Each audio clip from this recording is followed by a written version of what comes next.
आता आम्ही आलेलो आहे बाग मांडली जेटी येथे आणि इथून आमची कार जेटीमध्ये टाकून आम्ही पलीकडच्या बाजूला माझ्या पाठीमागे जो दिसतोय किनारा त्या ठिकाणी जाऊन व्हिडिओमध्ये दिसतं माहीत नाही, पण आपल्याला बानकोट किल्ला या ठिकाणी जायचं आहे आणि समोर तो किल्ला दिसतोय आपल्याला. जेटीची वाट बघतोय आम्ही आणि हा किनारा समुद्र किनारा खूप छान असा परिसर. माझ्यासोबत असलेले सर्व सेवक. जी समोर दिसते ही सावित्री नदी आहे आणि महाबळेश्वरमध्ये या सावित्री नदीचा उगम आहे आणि इथे खाडीमध्ये बानकोटच्या खाडीमध्ये ही सावित्री नदीचा संगम आहे अरबी समुद्राशी आणि या खाडीवरती या संगमावरती पहिला व्यापार चालत होता आणि त्या व्यापारी दृष्ट्या त्याच्यावर सर्व नियंत्रण किंवा लक्ष देण्यासाठी त्या बानकोट किल्ल्याचा निर्मिती झालेली असावी.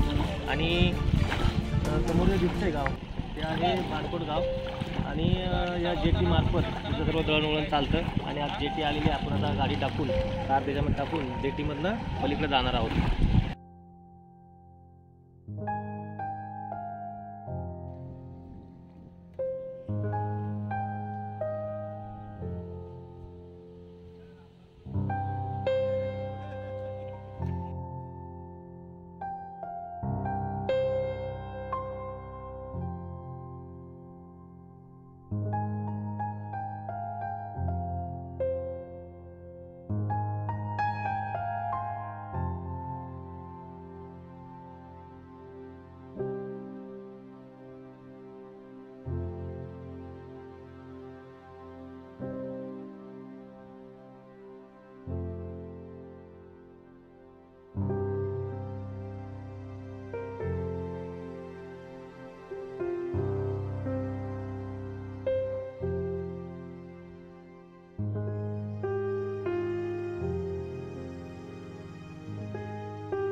या पहारेकरांच्या देवड्या आहेत दोन्ही बाजूला प्रवेशद्वाराच्या आतून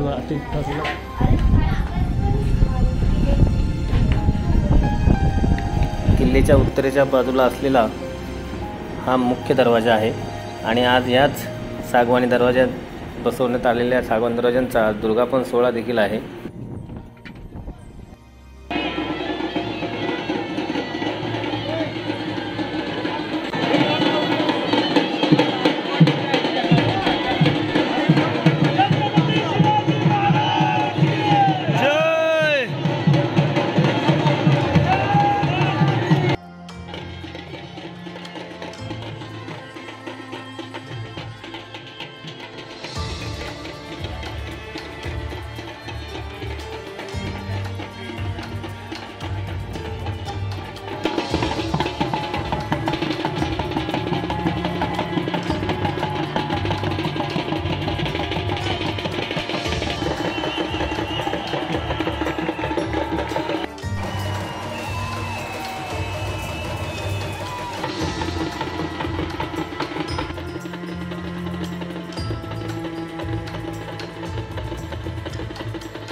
या किल्ल्यावरची एकमेव तोफ आहे आणि या तोफेला सह्याद्री प्रतिष्ठानच्या मार्फत तोफगोळा देखील काही दिवसांपूर्वी बसवण्यात आलेला आहे आणि या 5 असालीच्या तोफेवरती 1797 असं साल देखील लिहिलेलं आहे.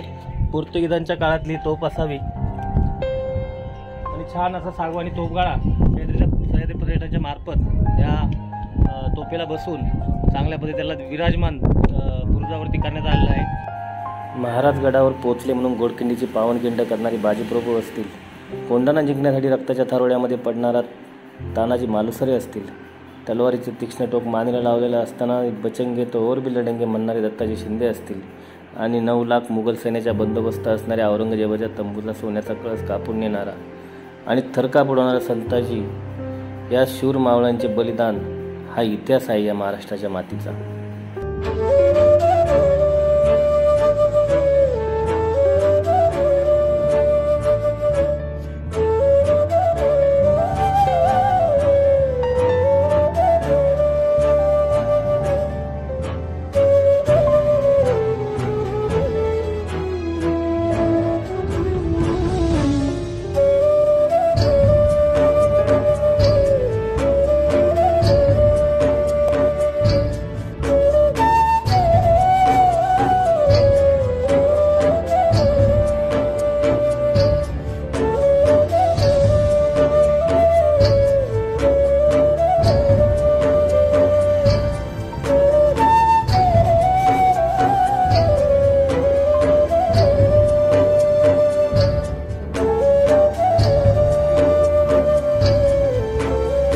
महाबळेश्वरमध्ये उगम पावलेली सावित्री नदी जिथे खाडीमध्ये मिळते, त्या संगमाच्या बाजूला असलेलं बाणकोट गाव आणि बाणकोट गावाच्या बाजूला असलेली एक लाल मातीची एक टेकडी आणि त्यावर बांधण्यात आलेला हा बाणकोट दुर्ग 1748 साली पोर्तुगीजांनी आदिलशाहकडून हा किल्ला जिंकून घेतला व त्याचं विक्टोरिया असं नाव दिलं.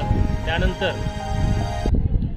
कान्होजी आंग्रे यांनी 1733 साली पोर्तुगीजांकडून हा किल्ला जिंकून घेतला व त्यानंतर पेशवे यांच्या मदतीने पुन्हा पोर्तुगीजांनी हा किल्ला जिंकून घेतला. पोर्तुगीजांच्या व्यापाराच्या दृष्टीनं त्यांना परवडणारा नव्हता किंवा काही फायद्याचा नव्हता, मग त्यांनी हा किल्ला पुन्हा पेशव्यांना दिला. असा किल्ल्याचा काहीसा इतिहास आहे आणि या किल्ल्यांनी अनेक स्वतंत्र पाहिलेले आहेत. त्यामुळे जेव्हा पूर्वी याचं बाणकोट नाव होतं या किल्ल्याला, त्यानंतर त्या आंग्रेंनी जिंकल्यानंतर त्याचं नाव हिम्मतगड ठेवलं. त्यानंतर पुन्हा पोर्तुगीजांकडं हा किल्ला गेल्यानंतर त्याचं विक्टोरिया फोर्ट असं नाव देण्यात आलं. पण आत्ता बाणकोट आणि हिम्मतगड या नावाने हा गड परिचित आहे, सर्वांच्या परिचयात आहे. आणि या ठिकाणची तटबंदी आहे ती खूप मजबूत अशी तटबंदी आहे. लाल पत्थरामध्ये लाल दगडामध्ये असलेली तटबंदी काही वर्षापूर्वी ढासळली होती, परंतु पुरातत्व खात्याने या तटबंदीची पुन्हा डागडुजी करून संवर्धन करून पुन्हा तटबंदी व्यवस्थित केलेली आहे. फार भक्कम असं तटबंदी आणि हा किल्ला छोटा जरी असला पण खूप मोक्याच्या ठिकाणी असल्यामुळे पूर्वी पोर्तुगीजांची म्हणजे रत्नागिरीचं पूर्ण कचेरी किंवा व्यवहार सर्व इथून चालायचा, परंतु दळणवळणाचं अडचणी यामुळे सर्व कचेरी वगैरे असेल सर्व व्यवहार मंडणगडला हस्तांतरित करण्यात किंवा स्थलांतरित करण्यात आलं. असा काहीसा हा मोजक्या ठिकाणी असलेला हा बाणकोट किल्ला भौगोलिकदृष्ट्या खूप महत्त्वाचा होता. आणि आज आपण पाहू शकता की 2 प्रवेशद्वाराचा दुर्गापण 16 आज सह्याद्री प्रतिष्ठान च्या मार्फत लोकवर्गणीतून तयार करण्यात सागवानी 2 दरवाजे या किल्ल्याला अर्पण करण्यात आलेले आहेत. खूप छान आणि देखणा असा सोहळा पार पडलेला आहे. ही समोरची जी बाजू आहे याला पडगड असे म्हणतात, म्हणजे गडाची दुसरी बाजू किंवा बाजूचा भाग.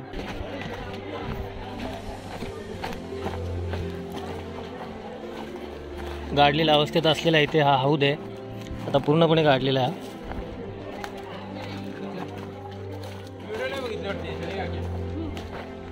आणि हा आहे चोर दरवाजा आणि आज नव्याने बसवण्यात आलेला हा छोटा दरवाजा, किल्ल्याच्या पश्चिमेच्या बाजूला असलेला दरवाजा.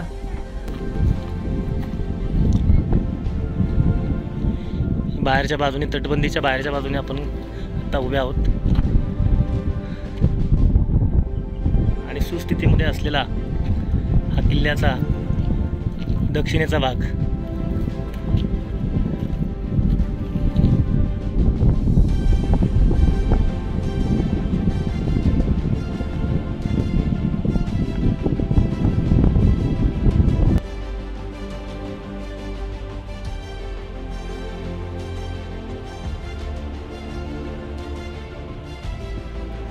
या किल्ल्याला एकूण 5 बुरुज आहेत आणि खूप चांगल्या स्थितीमध्ये असलेले 5ही बुरुज आपण पाहू शकता. या ठिकाणी चांगली फोटोग्राफी सुद्धा चांगली शूट करता येऊ शकते आणि अनेक ठिकाणी या तटबंदीवरती जाण्यासाठी चांगला सुबक असा आणि मजबूत असा पायरी मार्ग देखील आहे. अनेक ठिकाणी आहे, 5-6 पायरी मार्ग तर नक्कीच आहे. आणि अशी एक छोटेखानी असलेला हा किल्ला पहिला अपरिचित होता, पण झाल्यामुळे दुर्ग संवर्धन असेल किंवा दुर्गप्रेमी असेल, दुर्गसेवक असेल यांच्या मेहनतीमुळे हा किल्ला आता प्रकाश होता आलेला आहे आणि पर्यटन देखील या ठिकाणी खूप मोठ्या प्रमाणात आता वाढलेला आहे. आणि आज दुर्गापण सोहळ्याच्या निमित्तानं सकाळी पालखीचा शिवाजी महाराजांच्या पालखीचा कार्यक्रम होता आणि त्या पालखीला भोई होण्याचं भाग्य आज मला लाभलं. त्यानंतर हा स्वराज्याचा भंडारा त्या नश्वर देहावर पडल्यानंतर या देहाचं नक्कीच सोनं झालेला आनंद मनामध्ये नक्कीच आहे. असा एक नयनरम्य आणि एक अविस्मरणीय असा सोहळा माझ्या शेवटच्या श्वासापर्यंत नक्कीच स्मरणात राहील अशी एक भावना मी या ठिकाणी व्यक्त करतो. आणि थांबतो. हा किल्ला खूप छान पाहण्यासारखा आहे आणि आपल्याला व्हिडिओ कसा वाटला हा कमेंट करून आपण नक्की सांगा. या ठिकाणी आम्ही थांबतो. जय हिंद, जय महाराष्ट्र.